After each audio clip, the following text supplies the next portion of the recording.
Good morning बच्चों। आज हम सब वर्ण विचार के बारे में पढ़ेंगे। सबसे पहले मैं आपको वर्ण के बारे में बताऊंगी। वर्ण वह छोटी से छोटी ध्वनि जिसके और खंड नहीं किए जा सकते उसे वर्ण कहते हैं। अब इसके आगे पढ़ेंगे वर्णमाला। वर्णों के समूह को ही वर्णमाला कहते हैं। अब हम आगे पढ़ेंगे स्वर। वर्ण के दो भेद होते हैं, स्वर, व्यंजन। आप सबको पता ही होगा, मैंने पहले वीडियो में भी आपको बताया था कि वर्ण के दो भेद होते हैं, स्वर, व्यंजन। हिंदी में कुल 11 स्वर होते हैं, वो आप सबको पता होगा, मैंने बताया भी है, मैंने वीडियो में भी भेजा है, आप सब सुने होंगे। और व्यंजन 33 होते हैं। स्वर के कितने भेद होते हैं मैं उसके बारे में बता रही हूँ। हर्ष स्वर, दीर्घ स्वर और प्लुत स्वर। हर्ष स्वर उसे कहते हैं जिन स्वरों के उच्चारण में बहुत थोड़ा समय लगता है। दीर्घ स्वर जिन स्वरों के उच्चारण में हर्ष स्वर से लगभग दुगना समय लगता है। प्लुत स्वर जिन स्वरों के उच्चारण में दीर्घ स्वरों से भी अधिक समय लगता है।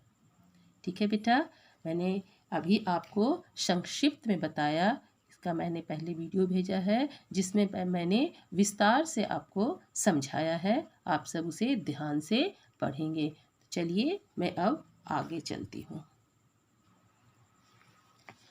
स्वरों की मात्राएं। स्वरों का स्वतंत्र रूप से भी प्रयोग किया जाता है, किंतु जब स्वरों का प्रयोग व्यंजनों के साथ मिलकर किया जाता है तब उनका स्वरूप बदल जाता है, उन्हें मात्रा कहते हैं।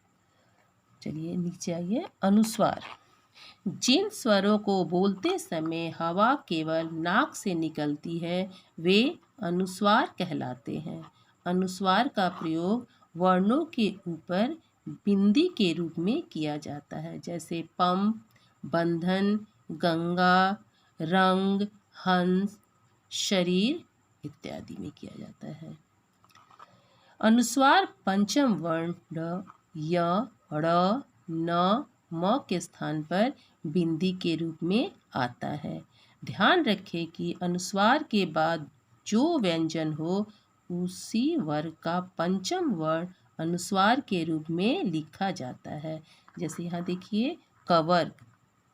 ठीक है बेटा, इसमें देखिए गंडगा है तो ड, यहाँ देखिए ये लाइन है, इसको आपको याद होगा, हम सब क्या कहते हैं, सिरोरेखा कहते हैं। इसके ऊपर जो बिंदु लगा हुआ है जैसे गंगा।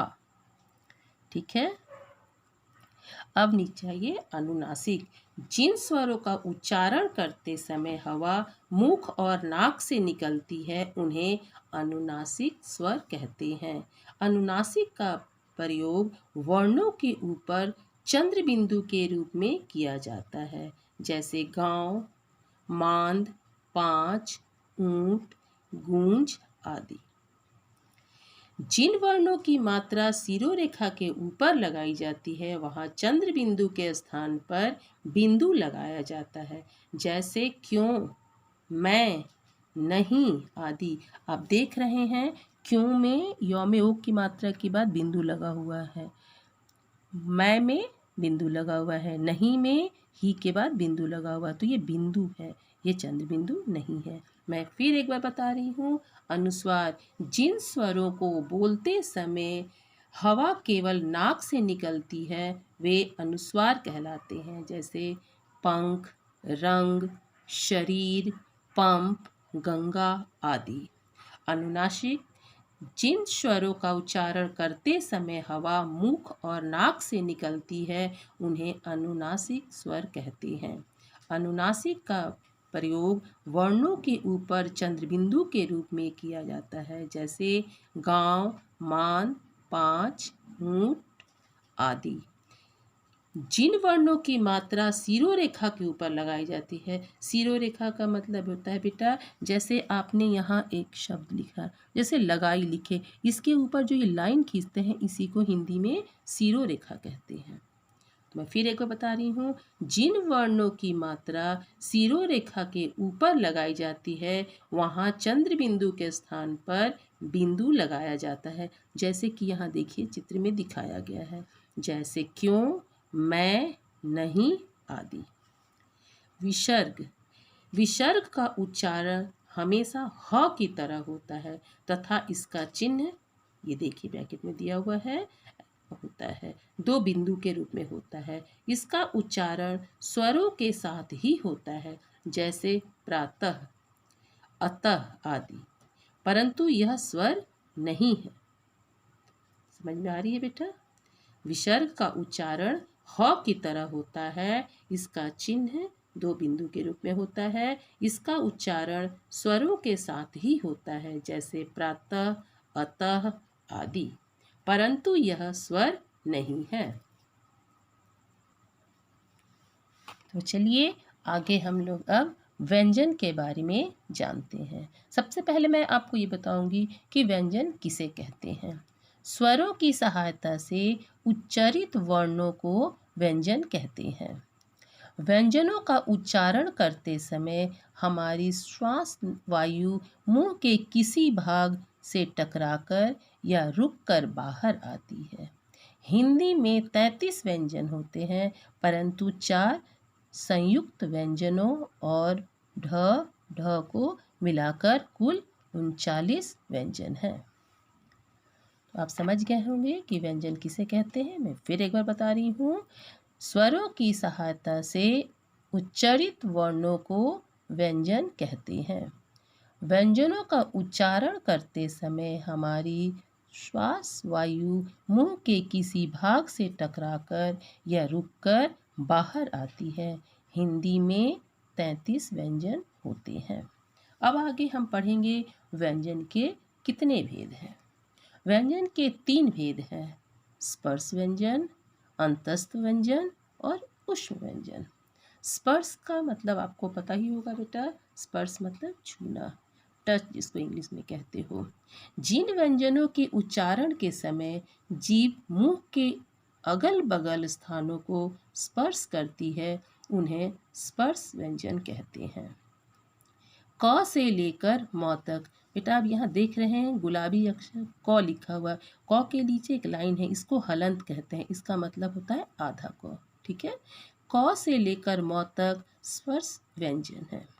इन व्यंजनों के 5 वर्ग हैं और प्रत्येक वर्ग में 5 व्यंजन हैं, लेकिन हिंदी वर्णमाला में ट वर्ग में ढ तथा ढ के कारण 7 ध्वनियाँ हैं।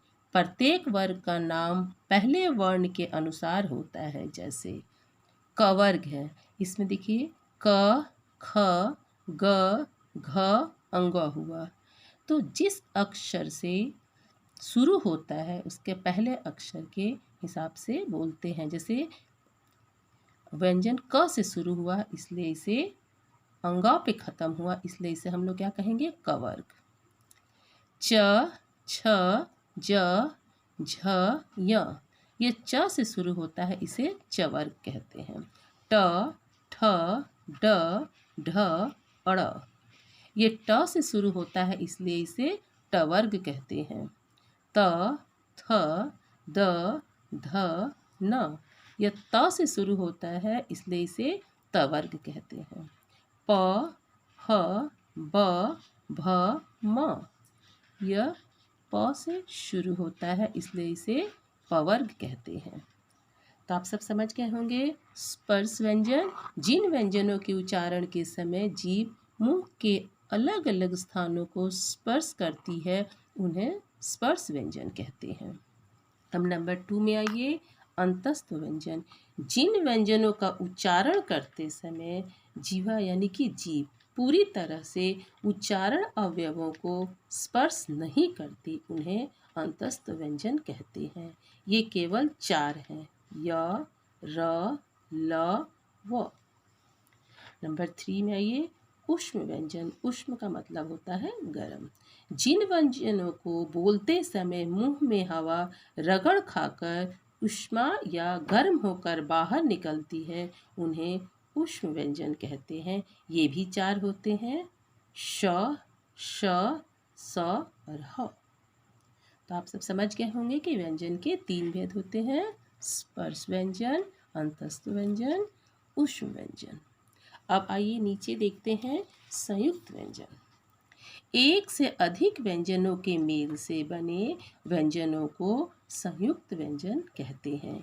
हिंदी वर्णमाला में 4 प्रमुख संयुक्त व्यंजन निम्नलिखित है। अब यहाँ देखिए, क प्लस श, क में नीचे हलंत लगा हुआ, ये 2 व्यंजन है, ये दोनों मिलकर के क्या बने, क्षत्रिय वाला छ। इससे क्या बनेगा बेटा, कक्षा, रक्षा। त प्लस र मिलके बनेगा त्र। इसे कौन से शब्द बनेंगे, देखिए बेटा, पत्र, चित्र। ज प्लस य, ये दोनों व्यंजन मिलके क्या बनेगा, इनसे ज्ञ। इससे कौन कौन से शब्द बनेंगे, ज्ञान, अज्ञात। श प्लस र मिलके क्या बनेगा बेटा, संयुक्त व्यंजन श्र, श्रमिक वाला श। इसे कौन शब्द बनेंगे, देखिए मैं बोल रही हूँ, श्रम और श्रमिक। द्रवित व्यंजन, स्वर रहित व्यंजन के समान स्वर सहित व्यंजन से मेल को द्रवित व्यंजन कहते हैं। जैसे छत्ता, छत्ता में देखिए बेटा, आधा त है और पूरा त है, तो इसे हम कैसे पता करेंगे, त में हलंत प्लस पूरा त प्लस ये क्या बना, आधा त पूरा त, तब ये हो गया छत्ता। दूसरा है भुट्टा, ट में नीचे हलन प्लस ट प्लस ट। छप्पर, छप्पर में देखिए आधा प है पूरा प है, प में हलन प्लस प प्लस ये क्या बनेगा, प, तो ये हो गया छप्पर। तो मैं उम्मीद करती हूँ आप सब समझ गए होंगे वर्ण विचार के बारे में। सबसे पहले मैंने बताया था वर्ण किसे कहते हैं, वर्णमाला किसे कहते हैं, वर्ण के कितने भेद होते हैं। मैंने बताया था वर्ण के 2 भेद होते हैं, स्वर, व्यंजन। स्वर की हिंदी में स्वर की कुल संख्या कितनी होती है, 11, और व्यंजन की संख्या होती है 33। फिर मैंने स्वर के भेद के बारे में बताया, व्यंजन के भेद के बारे में बताया, फिर मैंने संयुक्त व्यंजन बताया। तो मैं उम्मीद करती हूँ आप सब समझ गए होंगे। आप सब 1-2 बार अपनी पुस्तक ध्यान से पढ़ेंगे तो सब समझ जाएंगे। ठीक है बेटा, अगले क्लास में मिलते हैं। धन्यवाद।